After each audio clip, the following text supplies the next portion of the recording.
धन्यवाद आप लोग। उसको हम लोग अंतिम संस्कार बोलते हैं सनातन में, जो मणिकर्णिका घाट पे हो रहा था। और हमारे सनातन ने, हमारे धर्म ने हमको ये सिखाया है कि आप किसी के अगर भले सुख में शामिल ना हो, लेकिन उसके दुख में शामिल होना चाहिए। और मैं पता चला कि अंतिम संस्कार हो रहा है मणिकर्णिका पे।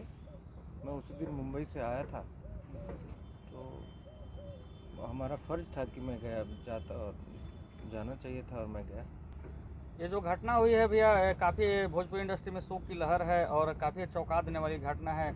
इस घटना के बारे में आप कितना चिंतित हैं और इस घटना के बारे में आप क्या कहना चाहते हैं? देखिए, ये बहुत ही दुखद घटना है। ऐसा बिल्कुल नहीं होना चाहिए था।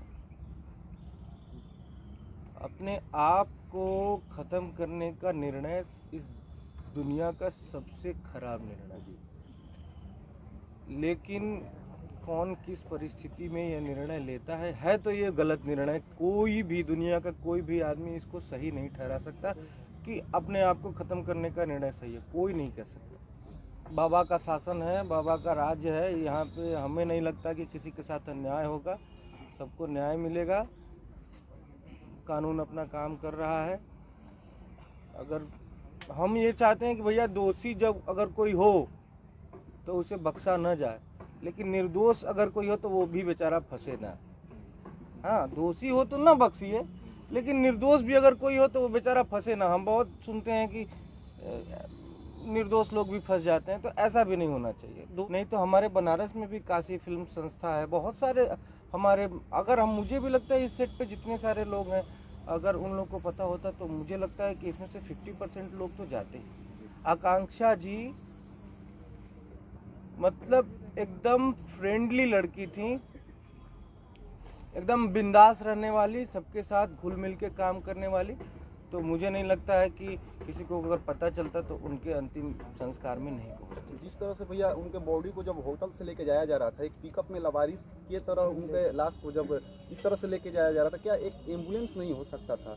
मैं ये जानना चाहता हूँ। ये तो देखिए, प्रशासन का काम है, ये प्रशासन के अंदर का मामला है। उस पर टीका टिप्पणी या कुछ भी है, सारे नागरिक एक समान है। हम, आप, ये सब लोग एक समान है। सेलिब्रिटी हैं, ठीक है, ये जनता का प्यार है, लेकिन मुझे नहीं लगता कि संविधान की नज़र में, कानून की नज़र में कोई अलग है। जो अगर मैं सेलिब्रिटी हूँ, मैं कोई अगर गुनाह कर दिया और वही गुनाह आप सेम किए, तो सेम सज़ा हमारे लिए भी है और सेम सज़ा आपके लिए भी। हमारे आपके में कोई अंतर नहीं है। पिताजी का भी अभी आर्थिक स्थिति सही नहीं है, लीवर भी पिताजी का डैमेज है और उस घर का काफ़ी स्थिति अभी खराब है, आर्थिक स्थिति। उसको लेकर भोजपुरी इंडस्ट्री से आप लोग मदद करेंगे उनका? हम लोग कल ही बात कर रहे थे, हमारे बड़े भाई हैं प्रिंस पांडे जी, उनके साथ हम लोग बैठ के बात कर रहे थे कि अगर ऐसी कोई बात आती है कि आर्थिक सहायता उस परिवार को ज़रूरत महसूस होती है, तो हम लोग ज़रूर उस परिवार के साथ खड़े रहेंगे। किसी भी परिस्थिति में आर्थिक सहायता देने के लिए अगर कोई भी बात हो तो हम लोग रेडी हैं। आकांक्षा दुबे जी का, माता जी का आरोप है कि भोजपुरी इंडस्ट्री एकता की बात करती है, परंतु उनकी एकता अभी दिख नहीं रही है, नज़र नहीं आ रही है। मतलब माँ का आरोप है कि भोजपुरी से 3 सांसद है जी, कोई आवाज़ नहीं उठा रहा है। हमने तो देखा था दिनेश भैया का पोस्ट, और भी बहुत सारे पोस्ट देखे थे, उन लोगों ने पोस्ट तो डाले थे। अब हो सकता है कोई उनका निजी कारण हो जिसकी वजह से अभी नहीं कर रहे हो सकता है कि कर भी रहे हों।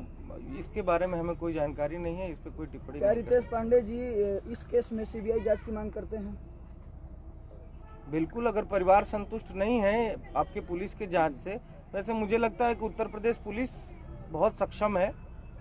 अगर आप उत्तर प्रदेश की पुलिस के जांच से और कार्यवाही से संतुष्ट नहीं है तो ठीक है, हम लोग सीबीआई जांच की मांग करते हैं।